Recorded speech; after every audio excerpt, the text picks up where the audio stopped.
I think we have Amnish Aggarwal now joining us to take us through what he's making of things. So yesterday was a very, very quiet day, although for the broader market, there was lots and lots of activity that we did actually indeed see. Thanks very much, Amnish. Good to have you here. So that point about, I don't know if you heard the Quest management, the broader point to me was that the GCCs really are picking up the slack in a very large way. I mean, that's good, right?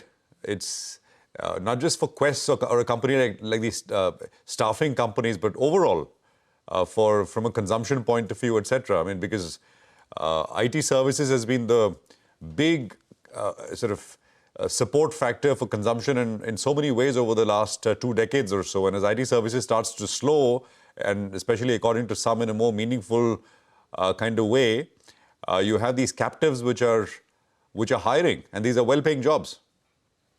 Yeah, hi Prashant. Yeah, you rightly said. You see, if you look at, say, not now, maybe last 2 to 3 years kind of a trend, IT services has not been doing that great. If you look at, say, some of the companies have even, say, fired some employees because there was a lot of, you can say, excess hiring or reckless hiring, which also happened post-COVID. But particularly, I think in the last 3-4 years, there has been a lot of momentum which has come into these, all your global capability center or GCC, which we call. And I think today, I think they are giving employment much more than some of these IT services companies are giving. And that is actually driving the entire your services exports and keeping things well for a country like India. Okay, all right, got that. Amnish, let's talk about a lot of the companies that have come out with numbers over the last 24 hours or so. Starting with BEL, I mean, we've discussed the defense theme for the better part of the last 1 week. Now, the numbers for BEL are also looking good, no doubt. Their margins have expanded, so looking good. But the question is all of this already captured by the stock price? What's your thought?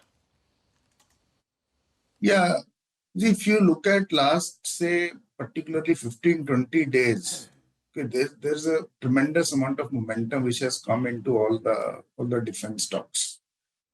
Now, BL, as I said earlier, also it has got some advantage that it caters to, you can say, requirements of all the three forces, that is your Army, Navy, and Air Force. And in fact, if you would have looked at the discussions that the radars and other systems and electronic systems which were created by BEL, they played a very vital role in the recent war, or a short war which we had with one of our neighbors. Now, I think as far as the order book is concerned, I think it remains on very, very solid ground. There's absolutely no doubt that even you look at, say, 3-year, 5-year kind of a view, and the kind of incidents which have happened recently, and if India has to prepare for, say, a 2-front or a 3-front war in future, then we will need much more arms, much more armaments, radars, and all these things, and the order books are going to remain healthy. And I believe that going by the margins of 4Q, which are about 30%, there's a reasonable amount of some earnings upgrade also happening. However, given the fact that the stock has jumped by nearly, say, 40 to 50% from the lows in the last couple of months, I think the incremental returns will come at a more moderate to measured pace. Hi, Amnish. Thanks a lot for joining in. Amnish, what about PI Industries? What's the view there? It's been a big value creator, over the longer duration. But if I look at their guidance, they're looking at single-digit, revenue growth and margins remaining stable. Though the smaller part of their business, the pharma business, they're talking about 70-75% growth out there. Your view on the stock? Nigel, if you look at the entire agrochemicals space over the last couple of years, the space has not been doing that well. Whether you look at the companies which are more domestic oriented, or whether some of the companies like PI which get a fair share of their from even, say, abroad. And it has been happening due to whether it is, you can say, the global warming-led weather variations, whether it is due to a lot of changes which are happening as far as your demand supply is concerned and your chemical prices globally. So I think The guidance doesn't seem to be very encouraging for most of the companies in the sector. And this sector, eventually in the longer term, it can't grow very fast because your land mass or the arable land that doesn't grow every year. The land mass practically remains the same.